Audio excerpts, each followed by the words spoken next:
Yes, it is clear. Okay, sir. So, greetings everyone. Welcome to the Security Officers course.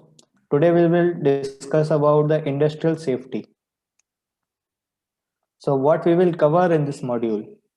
First, we will have the introduction about industrial safety, then the necessity for it, then airborne contaminants, then physical stresses, flames, fires and explosion, the risk analysis, and the examples.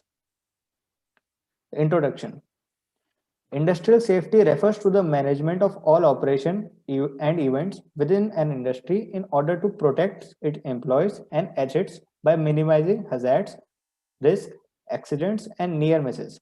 Industrial safety हम इसलिए पढ़ रहे हैं क्योंकि हमें manage करना है कि हमारी जो रिस्क है और हमारे जो डिजास्टर होने की चांसेस है वो हमें मिनिमाइज करनी है, क्योंकि अगर किसी भी इंडस्ट्री में डिजास्टर या किसी भी एम्प्लॉय को नुकसान होता है तो केवल एम्प्लॉय को ही नुकसान नहीं है, उसकी फैमिली को भी नुकसान है, इंडस्ट्री को भी नुकसान है, क्योंकि अगर एम्प्लॉयज को ज्यादा नुकसान होगा तो इंडस्ट्री की जो प्रोडक्शन कैपेबिलिटी है वो, जिससे आगे की सप्लाई चेन में भी प्रॉब्लम आएगी और पूरी साइकिल जो है वो डिस्टर्ब हो जाएगी. Industrial facilities have unique safety challenges because hazards and incidents affect more than just the people. On the factory floor, a fire in the workplace, missed days due to injury or chemical hazards can affect your production output. Same बात, यही जो अभी मैंने बताई थी, which can delay shipping schedules, fulfillment, vendor relationship and customer satisfaction. Practicing good industrial safety is the best way to ensure a smooth running operation that has the best interest of workers, vendors, and customers at heart. Industrial safety works hard to prevent workplace hazards, including chemical exposures, poor ergonomics, and physical hazards, so that business can continue as normal with no interruption to production. ये एक smooth running process है जिससे आगे किसी को दिक्कत ना आए, ना एम्प्लॉयर को ना एम्प्लॉय को. इसकी नेसेसिटी क्या है? ये बहुत ग्रेट लॉस करते हैं हमारे एम्प्लॉयर और एम्प्लॉय को. अगर हमारे इंडस्ट्री में किसी भी तरीके का नुकसान होता है या कोई भी तरीके का डैमेज होता है किसी वर्कर को या किसी मशीनरी पे, तो कॉस्ट ऑफ सुपरविजन होता है, इन्वेस्टिगेशन का कॉस्ट लगता है कि भाई क्यों हुआ है ये, cost of training a new worker in case laws of a life हो गया, क्योंकि ट्रेनिंग जो ट्रेंड वर्कर्स होते हैं वो बहुत ही कम होते हैं मार्केट में, स्किल्ड वर्कर्स की कमी होती है मार्केट में, इसलिए आपको उसको स्किलफुल करना पड़ता है आपकी इंडस्ट्री के काम के हिसाब से. Cost of medical aid, cost of compensation, cost of time, time की बहुत बड़ी कीमत होती है किसी भी इंडस्ट्रियल वर्क में. Cost of loss of moral, कि अगर कोई भी डिजास्टर हो जाता है किसी इंडस्ट्री में तो वो जब वापस रीस्टार्ट करते हैं तो उनका मोराल लो होता है कि भाई वापस से हमारे इसमें कोई दिक्कत ना आए. Cost of damage of machinery भी होती है. नेसेसिटी, तो हम कैसे इसको ओवरकम कर सकते हैं? To educate all members of the organisation in continuous state of safety mindness and to make supervision competent and intensively safety minded, कि हमें हमारे वर्कर्स को ऐसे ट्रेन करना है और एजुकेट करना है कि अगर आप कोई काम कर रहे हो तो आपको अपना सेफ्टी का ध्यान सबसे ऊपर प्रायोरिटी पे रखना है. आपको अगर बोला गया है कि अगर आपको हेलमेट पहनना है तो वो जरूरी होता है, क्योंकि आपके सर पे कोई भी चीज आ सकती है, लग सकती है आपको. आपको मास्क पहनने की जो बोला जाता है वो तो जरूरी होता है कि आप पे कोई हवा, कोई वेपर्स जा सकते हैं जिससे आपको नुकसान होता है. शू पहनना बहुत जरूरी होता है किसी भी अगर आप फैक्ट्री या इंडस्ट्री में जाते हैं, क्योंकि ऐसी जगहों पे हजार्डस मटेरियल्स बहुत सारे होते हैं. To evaluate employees morale by promoting safe work and good working condition. उनका वर्किंग कंडीशन अच्छी रहनी चाहिए, उनका वो कभी भी ओवर वर्क नहीं होने चाहिए, वो थके हुए होने नहीं चाहिए, उनका जो स्टेट ऑफ बॉडी माइंड है फोकस रहना चाहिए, उसके लिए उनको प्रॉपर रेस्ट भी जरूरी होता है देना. To prevent loss of life and permanent disability and the loss of income of worker by eliminating causes of accidents. हमें लॉस ऑफ लाइफ नहीं होने देनी किसी भी वर्कर्स की, क्योंकि उसकी फैमिली है, वो अपनी फैमिली को फीड कर रहा है, तो उनकी फैमिली के लिए बहुत जरूरी होती है उस वर्कर की लाइफ. इस वजह से to eliminate accident cost work stoppage and lost production, to prevent accidents in the plant by reducing the hazards to minimum. Minimum hazards होने चाहिए ताकि हमारे किसी भी तरीके का डैमेज ना हो इंडस्ट्री में. फिर हम आते हैं कि एयरबॉर्न कंटेमिनेंट्स, जो सबसे खतरनाक होते हैं किसी भी इंडस्ट्री में. The chemicals used or produced in an industry operation generally disseminate into the air in the form of dust, fumes, smoke, mist, and vapors. And gases depends on the process. तो पहले dust की बात करेंगे. Dust एक छोटा particle होता है, लेकिन वेपर रीजन में सबसे बड़ा वही होता है. तो उस पर ग्रेविटी वर्क करती है, और अगर ये हमारी बॉडी के अंदर चले जाता है तो हमारे लंग्स के जो एल्वेओली होते हैं उनको ब्लॉक कर देता है, जिससे हमें सांस लेने में दिक्कत आती है, और जिसकी वजह से हमारी हार्ट रेट बढ़ सकती है कि हमारा हार्ट ज्यादा पंप करेगा कि ब्लड पहुंचाने के लिए हर जगह. Dust includes solid particles generated by handling, grinding, rapid impact detonation, and dissipating of organic and inorganic materials such as rock, ore, metal, coal, wood, and grain. Dust does not tend to flocculate except under electrostatic forces. Dust हमारी कभी भी गायब नहीं होती है, केवल electrostatic force की वजह से वो गायब हो पाती है, नहीं तो नहीं हो पाती. It does not diffuse in air but settles under the influence of gravity. Fumes. Fumes constitute solid particles generated by condensation from the gaseous state and generally are volatilization of molten metals, often accompanied by chemical reaction. ये generally sublimation process से होता है. मॉल्टन metal से हमारी fumes निकलती है, काफी तरीके की लिक्विड्स जो होते हैं उनमें से फ्यूम्स निकलती है. स्मोक. स्मोक हमारी प्रोड्यूस होती है कि कार्बन का जो कंबशन होता है वो प्रॉपर नहीं होता है, तो स्मोक निकलती है. वो जनरली घर पे भी हमारे स्मोक निकलती है, कई बार कभी चूल्हे पे निकल जाएंगी, या हम कभी आग लगाते तो उसमें भी इन जैसे होता है. तो स्मोक भी हमें नुकसान पहुंचाती है अगर हम ज्यादा इनटेक हो रहा है हमारा स्मोक का. Mist. Suspended liquid droplets generated by condensation from the gaseous to the liquid state or by breaking up a liquid into dispersed state such as are known as mist splashing, foaming, or atomizing. Mist is formed when a finely divided liquid is suspended in the vapors. Vapors are gaseous forms of substance. Chemical reaction में vapours होते हैं. कोई substance solid substance है उसमें से भी कई बार vapours निकल जाते हैं. Evaporation is the process by which liquid gets converted into vapour mix and mixes with the surrounding. ये काफी हार्मफुल होते हैं. एयरबोर्न कंटामिनेंट्स हमारी बॉडी में 3 तरीके से एंट्री कर सकते हैं, या तो इनहेलेशन, या स्किन, या इंजेक्शन. सबसे ज्यादा जो नुकसान होता है वो हमें इनहेलेशन से होता है और सबसे कम इंजेक्शन से होता है. और जो परसेंटेज हमारा नुकसान मतलब परसेंटेज हमें इनटेक करने का है वो सबसे ज्यादा इनहेलेशन के थ्रू ही होता है, क्योंकि इनहेलेशन से वो हवा सीधा हमारे लंग्स में जाती है, और लंग्स ही सबसे ज्यादा प्रोन होते हैं किसी भी हमारे डिजीज के लिए. स्किन एब्जॉर्प्शन, इस वजह से आपको फुल सूट्स कहते हैं इंडस्ट्री में कि भाई उनके प्रॉपर सूट्स होते हैं कि ये पहनो. ग्लव्स पहनने की जरूरत होती है. अवॉइड करने के लिए हम मास्क पहनते हैं, हम फेस मास्क पहनते हैं. इंजेक्शन भी मास्क से ही हमारा बच सकता है.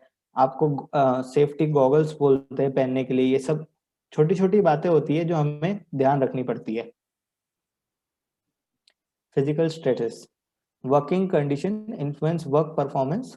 The work area temperature, illumination level, हमारे वहाँ पे लाइट का कैसा लेवल है. बहुत ज्यादा कम है तो हमारी आंखों पे स्ट्रेस होगा, ज्यादा है तो भी आंखों पे स्ट्रेस बनेगा, हमारे देखने में प्रॉब्लम आएंगी वर्कर को.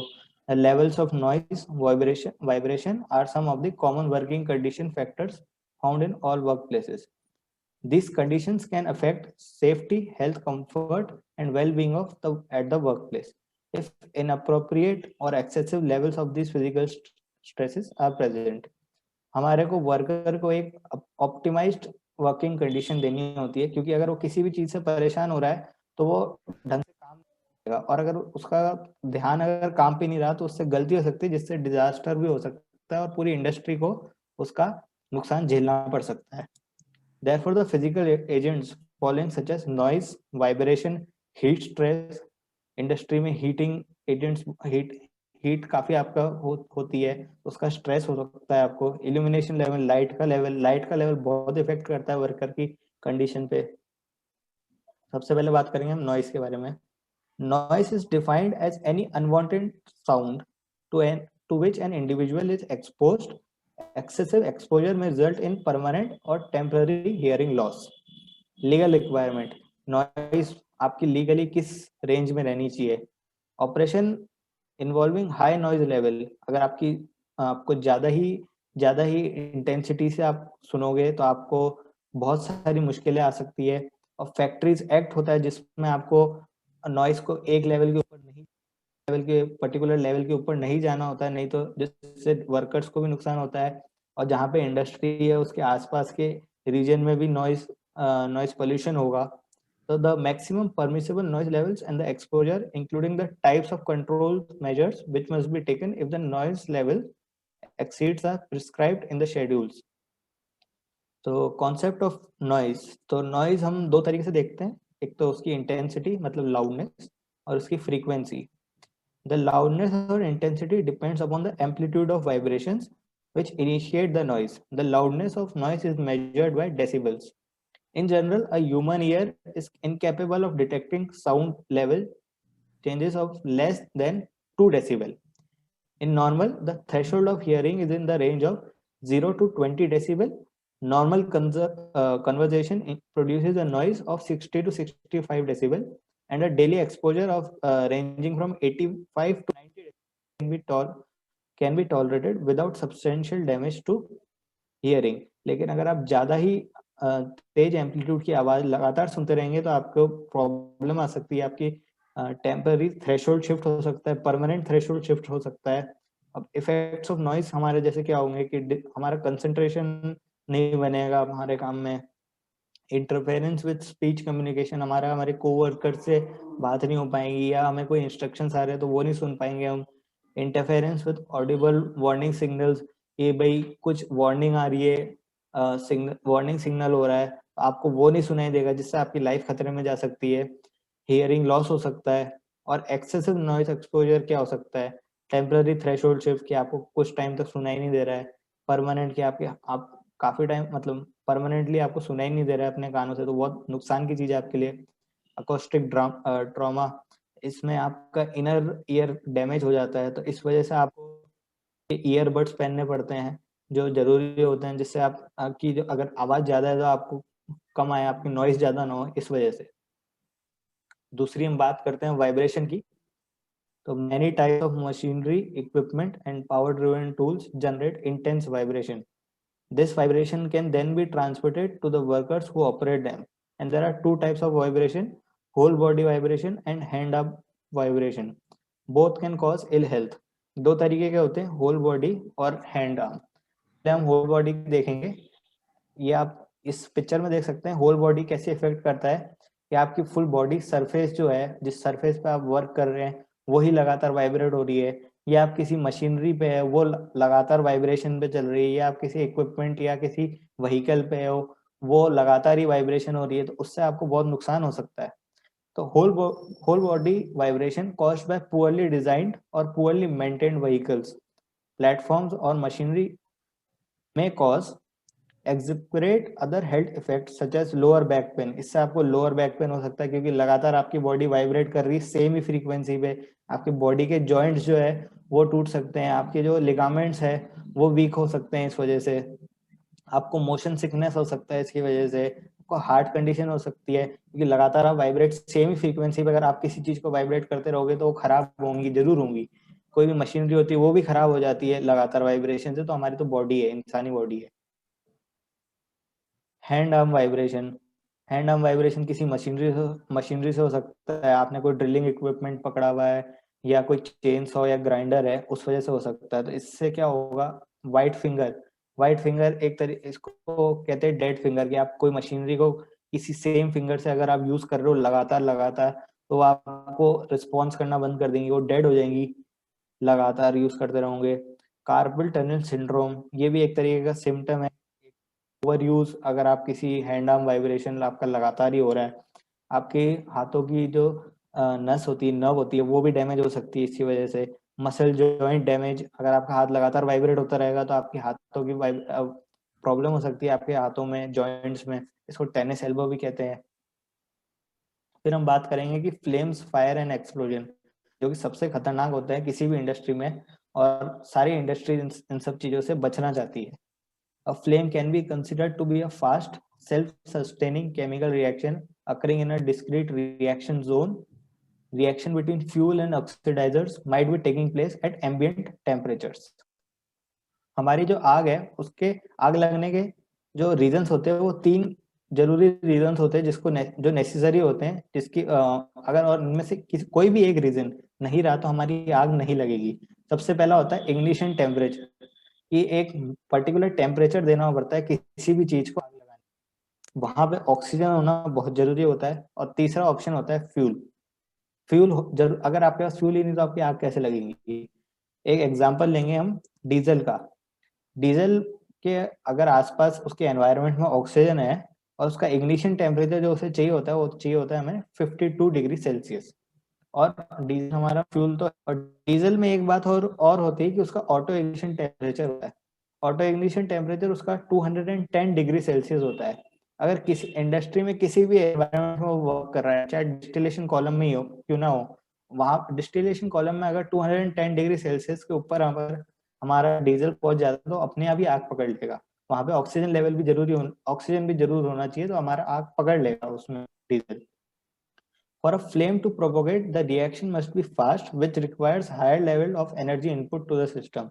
The energy input is normally in the form of heat, which is produced by the reaction itself or by an external source. Flames emit radiant energy at specific wavelength bands and depending on the combustion chemistry of the fuel involved. हमें flames जो है वो एक radiant तरीके की energy produce करती है जिससे हीट आती है, और हीट स्ट्रेस होता है जिससे वर्कर्स की जो बॉडी होती है वो गल सकती है और बहुत तरीके की प्रॉब्लम्स हो सकती है। इससे बचने के लिए हमें छोटी छोटी चीजें होती है, जैसे अगर आप वेल्डिंग कर रहे हो, आपकी वेल्डिंग के आजू बाजू कोई भी इनफ्लेमेबल मटेरियल नहीं होना चाहिए। वेल्डिंग अगर आप कहीं भी कर रहे हो तो वहाँ चलते वक्त रास्ते में नहीं होना चाहिए। और अगर कहीं भी आग लग जाती है तो आपके जो फायर एक्सटिंग्विशर इक्विपमेंट है जो भी है वो एक खुले रीजन में रहना चाहिए जहां से सबको दिख जाए, और कोई भी अगर कोई भी रिस्पॉन्स कर रहा है उसके फायर के अगेंस्ट तो आसानी से कर पाए। अब हम बात करेंगे पर्टिकुलरली केमिकल रिएक्शन इंजीनियरिंग में कि क्या में दिक्कत आती है। जिसमें सबसे ज्यादा खतरनाक होता है वो होता है boiling liquid expanding vapour explosion. Among the most damaging of accidents that can occur in a chemical process plant is a bleave. A bleave occurs when a pressure vessel containing a liquid above its normal boiling point and under pressure is exposed to heat so that the metal loses strength and fails catastrophically. On such a failure, the pressure immediately drops to atmospheric and the liquid boils, generating a large quantity of vapor. आपकी कोई भी equipment में heating हो रही है और वो boiling point से ज्यादा है लिक्विड, तो बहुत ज्यादा वेपर प्रोड्यूस करेगा जिससे ब्लास्ट हो सकता है और बहुत सारी वेपर्स अचानक एक्सप्लोड हो जाएंगी, जिससे हमारे मशीनरी को नुकसान होगा। वहां पे जो वर्कर्स काम कर रहे हैं उनको भी बहुत सारा नुकसान हो सकता है। अनकन्फाइंड वेपर क्लाउड एक्सप्लोजन, कोई भी केमिकल रिएक्शन हो रही है तो वहां से वेपर्स निकलेंगी, तो वो फ्लेमेबल भी हो सकती है, इनफ्लेमेबल भी हो सकती है, पॉइजनस भी हो सकती है, जिसका हमें ध्यान रखना होगा। अब इसको हम एनालाइज करते हैं कि भाई हमारी जो प्रॉब्लम्स है वो कैसे हम मिनिमाइज कर सकते हैं कहीं भी अगर हो। It helps investigators in taking right decisions that have the potential to produce the greatest improvements in safety, health, environment, and it produces scientific framework to help decision makers to take choice between solving, mitigating safety, health, and environment problems. A risk analysis presents rigorous and quantitative results in the simple format to help investigators make the appropriate personal, economic, ethical, and political decisions. It includes comparative cost and benefits, the basis for setting priorities that maximize benefits and minimize cost.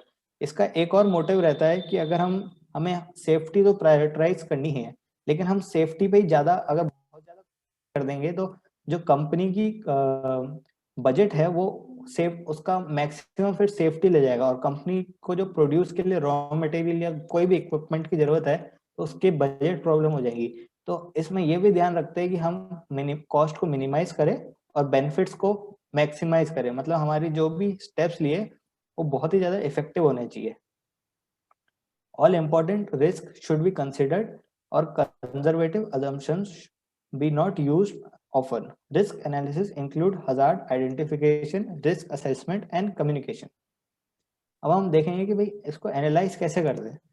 पहले हम source का identification करते हैं कि भाई यहाँ पे हमारे वर्कर या किसी भी इंडस्ट्री में डिजास्टर या कुछ भी होने का एक लोकेशन है ये कि यहाँ पे हमारे प्रॉब्लम आ सकती है। फिर हम उसके एक्सपोजर का असेसमेंट करेंगे। सपोज करिए कि किसी वर्कर को कोई इंडस्ट्री में कोई जगह पे क्लाइम करना है, तो आइडेंटिफाई करेंगे कि भाई ये जगह है जहाँ पे उसके लिए प्रॉब्लम हो सकती है। फिर एक्सपोजर को असेस करेंगे कि भाई एक्सपोजर कि भाई वो गिरेगा तो कहाँ गिरेगा, उसको अगर चोट लगेगी तो किस तरीके से उसको नुकसान होगा। Estimating the quantity of hazard, वही किस तरीके का हजार्ड हो सकता है। तो उसको कैरेक्टराइज करेंगे कि भाई क्या करें कि ये इसको चोट न लगे, इसकी वजह से हम जो सिड्डी है वो प्रॉपर रखेंगे। जो हमारा चढ़ रहा है तो वो हार्नेस जरूर पहने, हेलमेट जरूर पहने, शूज जरूर पहने। अगर बाय चांस वो स्लिप भी होता है तो गिरेगा नहीं, और गिरेगा तो उसको सर पे नहीं लगेंगे at least. Safety and hazard analysis is important discipline requiring knowledge of mathematical modeling, fluid mechanics, transport phenomena, combustion and reliability engineering. इसमें इंजीनियरिंग के हर टॉपिक को यूज किया जाता है एनालिसिस के। फ्लूइड मैकेनिक्स यूज किया जाता है, ट्रांसपोर्ट फिनोमेना जिसमें पर हीट ट्रांसफर हर चीज देखी जाती है इसमें। The major components of risk analysis are hazard identification, cause and consequences of analysis, hazard and operability studies, fault tree, event tree analysis for frequency assessment, safety audit studies, individual and societal risk assessment, risk contour mapping। हर तरीके की चीजों को देखा जाता है हर इसमें analysis में। फिर हम बात करते हैं क्वांटिटेटिव रिस्क असेसमेंट, जो कि आजकल बहुत तेजी से बढ़ रहा है पेट्रोकेमिकल प्लांट्स में for specific. QRA of process industry plants has evolved at increasing pace. Practicing in the use of QRA has been provided by the need to identify risk at a number of chemical and petrochemical plants, and the requirement of QRA are systems are in place to identify hazards कि भाई जो हमारे hazard identification system है वो होने चाहिए। Analyze risk from the hazards and evaluate ways either to eliminate hazards or to merge risk। भाई अगर कहीं जगह प्रॉब्लम आ भी जाती है तो उसको खत्म करने के लिए क्या क्या आपके पास स्टेप्स है। सपोज अगर आग लग रही है तो आपके प्रॉपर दूरी पे आपके फायर एक्सटिंग्विशर होने चाहिए, और वो छुपे हुए नहीं होने चाहिए, वो दिखने चाहिए हर एक वर्कर को कि हाँ यहाँ पे ये है, अगर कुछ भी मुझे पहले यहाँ पे भागना है। और अगर कोई भी किसी को इंजरी हो जाती है तो उसको कैसे टैकल करना है, अपने ऑफिसर को बताना है या खुद ही हमें वहाँ पे क्लिनिक जो है इंडस्ट्री में वहाँ पे लेके जाना है। पूरा सिस्टम जो है वो उसके डेमोज होने चाहिए। हर एक वर्कर को पता होना चाहिए कि किस सिचुएशन में उसको कैसे रिएक्ट करना है। कोई अगर ऐसी सिचुएशन आए तो वो इधर से उधर बस भागता नहीं रह जाए कि ये हो गया वो हो गया है। Appropriate reviews of risk to be conducted at least once in 3 years for existing units, pipelines, marketing, installation for ongoing operations। हमें अप्रोप्रिएट रिस्क देखने पड़ते हैं और एटलीस्ट 3 साल में एक बार ऐसे डेमोज जरूर होने चाहिए। और based on multidisciplinary safety audits होने चाहिए। OISD एक्सटर्नल सेफ्टी ऑडिट्स होता है जो ऑयल इंडस्ट्री सेफ्टी डायरेक्टोरेट खुद ही देखता है। रेगुलेटरी कंप्लायंसेस, प्राइवेट कंपनीज होती है जो इनको ऑडिट्स देखती है और बताती है इनको इंडस्ट्रीज को कि आपको यहाँ पे ये चेंज करना चाहिए, वहाँ पे वो चेंज करना चाहिए। वॉक थ्रू सेफ्टी ऑडिट्स हो जाते हैं। हेजॉप होता है। प्रीवियस रिस्क असेसमेंट होता है कि भाई प्रीवियस जो रिस्क असेसमेंट है उसमें आपने क्या किया था और अभी आपके क्या चेंजेस है। Previous quantitative risk assessment, risk analysis भी देखे जाते हैं, स्टडी किए जाते हैं कि भाई क्या क्या चेंजेस रिक्वायर्ड है हमारे मॉडर्न जो हमारे इक्विपमेंट्स है उसके हिसाब से हमें क्या क्या नया चाहिए होता है, सब देखा जाता है इसमें। फिर अब हम आते हैं कुछ एग्जांपल्स पे जो अगर हम ध्यान तो ऐसी इस तरीके की सिचुएशन नहीं पैदा होती। सबसे पहला है फुकुशिमा डाइची न्यूक्लियर डिजास्टर, जो कि फुकुशिमा जापान में हुआ था 11 मार्च 2011 को। फुकुशिमा में 11 मार्च को अर्थक्वेक आया था और यूनिट 1, 2 एंड 3 वर्क कर रहे थे और 4, 5, 6 यूनिट्स पहले से ही बंद थे। तो जैसे ही अर्थक्वेक आया, वहां के कंट्रोलर ने यूनिट 1, 2 एंड 3 को इमीडिएटली AZ5 बटन से बंद कर दिया, ये अज्यूम करके कि भाई यहाँ पे अब इनके प्रॉब्लम नहीं आएंगे। लेकिन जो न्यूक्लियर रिएक्शन होती है उसमें हीटिंग जो होती है उसकी वो कंटिन्यूस रहती है, क्योंकि कोई भी न्यूक्लियर रिएक्शन आसानी से बंद नहीं होती, उसको सालों लग जाते हैं बंद करने में। उसके लिए कूलिंग लिक्विड सप्लाई होता है। अब हर सारे यूनिट्स बंद हो चुके हैं तो इलेक्ट्रिसिटी तो है नहीं, तो उस कूलिंग लिक्विड सप्लाई करने के लिए वहां पे डीजल जनरेटर्स थे। डीजल जनरेटर्स, लेकिन सुनामी आ गया। सुनामी की वजह से वहां के डीजल जनरेटर्स फेल हो गए, जिसकी वजह से हीट जो है वो बनने लग गई और प्रेशर से हमारा न्यूक्लियर ब्रेकडाउन हो गया और ब्लास्ट हो गया यूनिट 1, 2 एंड 3 में। यूनिट 3 एंड 4 कनेक्टेड थे, इस वजह से यूनिट 4 में भी ब्लास्ट हो गया। अब इसका एनालिसिस किया गया तो अर्थक्वेक और सुनामी के रिस्क को जो न्यूक्लियर पावर प्लांट को कंपनी मेंटेन कर रही थी उन्होंने निगलेक्ट किया। उन्होंने हाइट निगलेक्ट करी कि इतनी हाइट तक सुनामी की वेव्स आ नहीं सकती है जितनी हाइट पे उनका प्लांट है। पुअर निगलेक्ट, उन्होंने सेफ्टी रूल्स निगलेक्ट किए काफी सारे। उन्होंने ये सोचा नहीं था कि ऐसा भी कुछ हो सकता है। जब डिजास्टर हुआ तो वहां के वर्कर्स को पता नहीं था कि क्या करना है, वो सब बस उनको कोई ना इंस्ट्रक्शंस थे उनको कि कैसे परफॉर्म करना है और ना उनका कोई ऐसा एक्सपीरियंस था कि इनको करना चाहिए। आसाम गैस ब्लो आउट जो बहुत रिसेंटली हुआ है अब इंडिया में, ये हुआ है तिनसुकिया डिस्ट्रिक्ट आसाम में।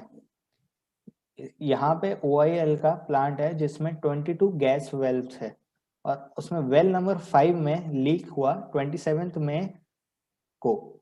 इसमें वो लोग एक डैमेज स्पूल को रिप्लेस कर रहे थे जिससे ब्लो आउट प्रिवेंटर में प्रेशर बढ़ा और वो फट गया, जिससे गैस लीक हो गई।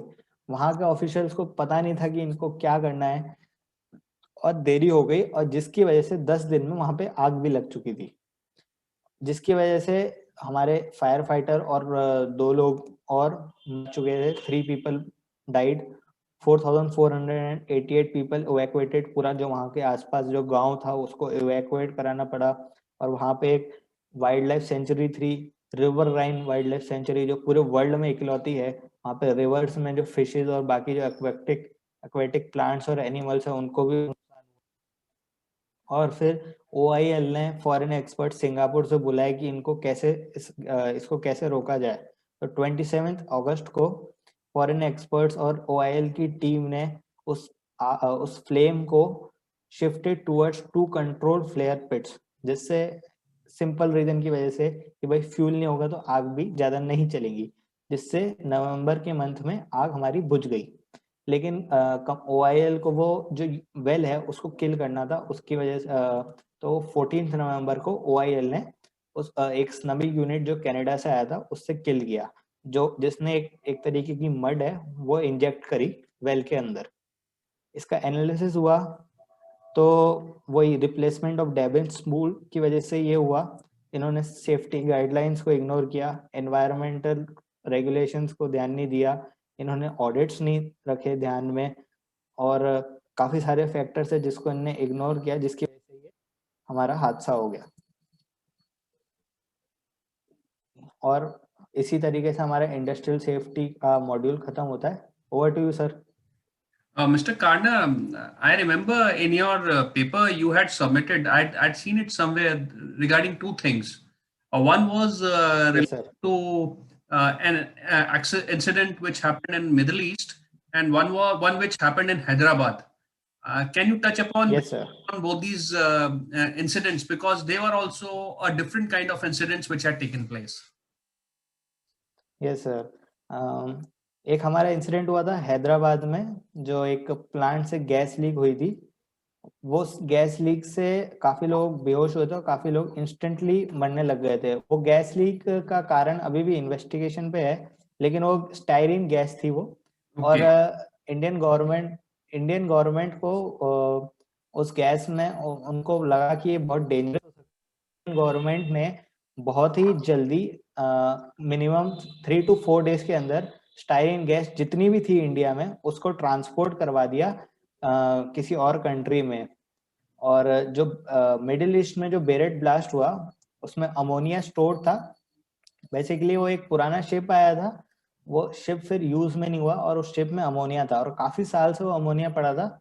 तो विद टाइम वो अमोनिया थोड़ा डेंजरस होता गया और किसी ने उस पर ध्यान नहीं दिया और अचानक वहां पे ब्लास्ट हो गया, जिसकी वजह से पूरे शहर में बहुत सारे लोग मर गए और ऑलमोस्ट शहर की हर एक बिल्डिंग को नुकसान हो गया। Quite a range. इसमें आपने जैसे कवर किया केमिकल जो रिएक्शंस होते हैं उनसे सेफ्टी एस्पेक्ट्स कैसे वायलेट होते हैं, या आपने फिर कवर यस सर। एक्टिविटी के बारे में, आपने ऑयल के बारे में, ऑयल इंसिडेंट के बारे में कवर किया, and one more incident you had covered से ammonia. Sir yes sir, ammonia. Ammonia. So four of them, two Yes, sir. gases, one nuclear and one oil. तो ये जो Yes, sir. कॉम्प्लिकेटेड है चारों के चारों की हैंडलिंग, और गैस से तो हम लोग वाकिफ हैं। हमारा भोपाल गैस त्रासदी जो हुई थी लॉन्ग बैक, Yes, sir. हम लोग छोटे थे, हम लोग सुनते ही थे, बट उसकी जो हाँ सर। फोटोग्राफ्स बाद में आई थी वो बड़ी भयावन थी, बड़ी मतलब भयानक सी फोटोग्राफ्स आई थी। तो Yes, sir. needs to be very very careful, and thank you so much Mr. Ishan Karna for taking out time, Yes, sir. imparting knowledge to our students. We'll connect soon on the individual aspects of safety which you have narrated out here in this presentation, and we will request you to dwell upon them in the later series of classes.